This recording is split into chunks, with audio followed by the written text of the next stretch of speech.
Hello, very good morning, students. Today is a next point, acidic substance in air. आज हम लोग देखेंगे acidic substance हमारे atmosphere में यानी कि एयर में कैसे है और कहाँ से है। ठीक है, देखिए ये आपका पॉइंट है एसिडिक सब्सटेंस इन एयर। तो हम डिस्कस करते हैं, देखते हैं। देखिए कार्बन डाइऑक्साइड, जिसको शॉर्ट फॉर्म में CO2 भी बोलते हैं ना। Carbon dioxide is form by the respiration of plants, animals and human beings also. Okay, देखिए कार्बन डाइऑक्साइड का फॉर्मेशन पहले कैसे होता है, पहले हम देखते हैं कि कार्बन डाइऑक्साइड बनता कैसे। देखिए carbon dioxide is form by the respiration. Respiration मतलब सांस लेना छोड़ना। ठीक है, चाहे जो भी रिस्पायरेशन करता है उससे भी कार्बन डाइऑक्साइड का फॉर्म होता है, फॉर्मेशन होता है। देखिए formation respiration of plants, plants भी सांस लेता है और छोड़ता है।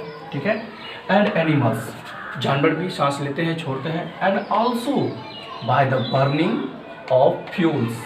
जी, कार्बन डाइऑक्साइड का निर्माण इस तरह से भी होता है। रिस्पायरेशन तो होता ही है, साथ साथ में बर्निंग ऑफ फ्यूल्स से भी होता है कार्बन डाइऑक्साइड। ये सारा चीज़ हम सब जानते हैं कि किसी भी चीज़ को जलाते तो उससे कार्बन डाइऑक्साइड निकलती है ना। देखिए fuels like would, would means लकड़ी, कोल मीन्स कोयला, पेट्रोल जलाते हैं उससे भी, केरोसिन जलाते हैं उससे भी, डीजल निकालते हैं उससे भी, एंड नेचुरल गैस। देखिए नेचुरल गैस एंड LPG, जिसको बोलते हैं liquid petroleum, liquefied petroleum gas, liquefied petroleum gas LPG का full form. And natural gas जिसको बोलते हैं CNG, है ना। CNG ये है आपका कंप्रेस्ड नेचुरल गैस। ये भी, इसको भी जलाने से हमारा एटमॉस्फेयर में, हमारे एयर में कार्बन डाइऑक्साइड प्रोड्यूस होता है। तो आप यहाँ देख चुके हैं कि कार्बन डाइऑक्साइड किन किन चीज़ों से आता है। तो पहले respiration of plants, animals, burning of fuels like wood, coal, petrol, kerosene, diesel, natural gas and LPG। ठीक है, इन सभी चीज़ों से क्या हुआ, हमारे यहाँ कार्बन डाइऑक्साइड की फॉर्मेशन हुआ। देखिए ये होता कैसे है और भी है, मैं आपको दिखा रहा हूँ। Coal contains mainly carbon and other fuels contain carbon compound. देखिए इनका कहने का मतलब ये है कि कोल मीन्स कोयला हम जो जलाते हैं वो बचपन से ही, जब से वो जन्म लेता है, वो जन्म से ही कार्बन होता है। ठीक है, वो जन्म से ही कार्बन होता है, इसीलिए वो दिया, मतलब वो कहीं भी जाता है वो हमेशा कार्बन ही देता है। इसीलिए कहते हैं उसमें कार्बन की मात्रा अधिक होती है। किसमें? कोल में। कार्बन कंटेन्स मच, सॉरी, कोल कंटेन्स मच कार्बन। ठीक है, कोल जो है उसमें कार्बन की मात्रा अधिक होती है, सबसे अधिक। और जब ये जलता है ना तो ये कार्बन ही देता है।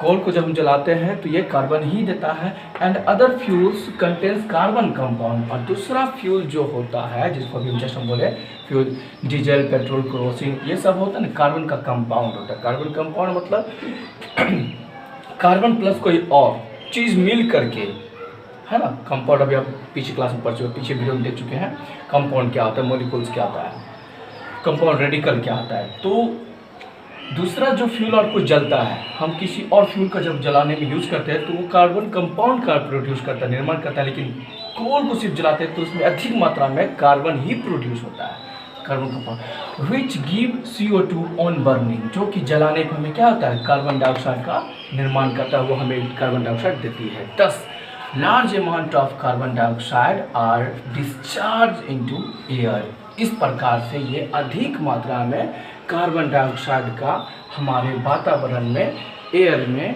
हवा में कार्बन डाइऑक्साइड का डिस्चार्ज करता है। डिस्चार्ज मतलब होता है छोड़ना, ये हमारे एटमॉस्फेयर में छोड़ देता है, दे देता है। ठीक है, ये था आपका पॉइंट। नेक्स्ट है, देखिए होता कैसे है, इसको बोलते हैं कोल, C फॉर कोल, कोयला, ये आपका कोयला है। ठीक है, इसको हम जलाएंगे कैसे, एयर के प्रेजेंटेशन में जलाएंगे। यदि एयर के विदाउट प्रेजेंटेशन जलाएंगे तो जलेगा ही नहीं। ठीक है, आप देखे थे पीछे क्लास में सिंपल से कैंडल जलाए थे तो वो नहीं जल रहा था, तो इतना बड़ा कोल कैसे जलेगा। ठीक है, तो इसको जलने के लिए भी हमें क्या होगा, ऑक्सीजन चाहिए। जलने के लिए क्या होगा, ऑक्सीजन चाहिए। तो कोल को जब हम ऑक्सीजन के साथ जलाएं, है ना, दोनों को बर्न किए, कोल को ऑक्सीजन के प्रेजेंटेशन में जलाएं तो ये कार्बन डाइऑक्साइड प्रोड्यूस करता है। ठीक है, ये देखिए आपका क्या CH4, इसका नाम है नेचुरल गैस, और दूसरा नाम है इसका मीथेन गैस। इसका फॉर्मूला, ये जो फार्मूला है ना, जैसे कि आप पीछे क्लास में बोले थे H2O को हम क्या बोलते हैं, वाटर बोलते हैं ना, वाटर का फॉर्मूला H2O है ना, ये वाटर का फॉर्मूला है। इसी तरह से आपका CH4 ये आपको मीथेन गैस का फॉर्मूला है। क्या है? मीथेन गैस का फॉर्मूला, जिसको हम नेचुरल गैस भी कहते हैं। मीथेन गैस आपको मैं बताता हूँ बाबू, जो हमारा ये प्राकृतिक में अधिक मात्रा में पाया जाता है। जैसे कि हमारा एग्जाम्पल उसको बोलते हैं डग, काउ डग, जैसे कि गाय का गोबर होता है ना, उस गाय का गोबर जो होता है उसमें अधिक मात्रा में CH4 गैस प्रेजेंट होता है। बिलीव नहीं है तो आप कभी जो ना मतलब काउ डग को कभी उठा करके इसमें लेने का कोशिश कीजिएगा, ठीक है। या आप लोग बहुत सारे बच्चे ऐसे होंगे जो कि उसके आसपास गुजरते हैं या उसके साथ में रहते हैं, तो आप जब देखिएगा गौर कीजिएगा कि काउ डग जो होता है ना उसके पास जब जाते हैं तो बहुत ही स्मेल करता है। पता है वो क्यों? क्योंकि उसके पास नेचुरल गैस होता है, मतलब क्या? मीथेन गैस होता है। उस गोबर में मीथेन गैस की परसेंटेज अधिक होती है, इसीलिए वो स्मेल करता है, वो जो कि महकता है, मतलब बदबू करता है, वो मीथेन गैस होता है और वो नेचुरल गैस के रूप में कहलाता है, ठीक है। तो CH4 आपका मीथेन गैस का फॉर्मूला है। और जब इसको जलाया जाता है ऑक्सीजन के प्रेजेंटेशन में, तो ये आपका दो चीज़ देता है। पहला तो ये आपका कार्बन डाइऑक्साइड भी है ना, जब इस दोनों को जलाएंगे, मीथेन गैस को, नेचुरल गैस को भी, और ऑक्सीजन के साथ कम जलाइएगा दोनों को एक साथ, तो आपको कार्बन डाइऑक्साइड देगा और स्टीम भी देगा। देखिए ये स्टीम क्या होता है? स्टीम मीन्स होता है वो भाप, वाटर वेपर है ना, जिसको भाप बोलते हैं। कभी कभी आप ध्यान दीजिएगा, किसी लकड़ी को आप जला रहे हैं है ना, आप उस पर हाथ धर के, जैसे कि हम लोग ठंडी में इस चीज़ का अक्सर यूज़ करते हैं, ढेर सारा आग लगाते हैं उसमें हाथ सेकते हैं। जब हाथ सेकते हैं तो किसी का हाथ देखिए क्या, उस धुएँ से उनका हाथ भीग जाता है। तो वो धुएँ से नहीं भीगता है, वो हाथ स्टीम से भीगता है। तो स्टीम मतलब वाटर वेपर, ठीक है। तो जब भी कभी लकड़ी जलता है या किसी भी चीज़ को जलाते हैं तो उससे वाटर वेपर भी रिलीज होता है, ठीक है। तो वही एक आपका यहाँ पे कार्बन डाइऑक्साइड भी रिलीज हो रहा है और वाटर वेपर भी रिलीज हो रहा है। तो देखिए इसमें अगर इसका बैलेंस क्या सही है, CH4 हाइड्रोजन है कितना, 4, और यहाँ हाइड्रोजन कितना है, 2। तो बैलेंस कीजिए इसको, क्या हो जाएगा? यहाँ पे 2 है, यहाँ पे 4 है, तो यहाँ पे क्या होगा? 2 देना होगा। देखिए तो हाइड्रोजन कितना हो गया? 4 हाइड्रोजन 4 हो गया, लेकिन ऑक्सीजन क्या हो गया? 2। ऑक्सीजन यहाँ 2 हो गया, 2 और 2 4 हो गया ऑक्सीजन, है ना।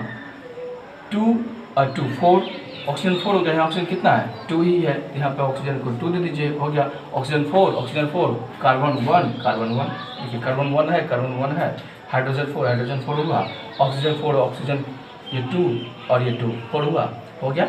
ये है आपका total acidic substance in air, ठीक है बाबू। तो अब नेक्स्ट पॉइंट है आपका, मैं दिखा रहा हूँ। देखिए बाबू, हम मिलते हैं नेक्स्ट वीडियो में।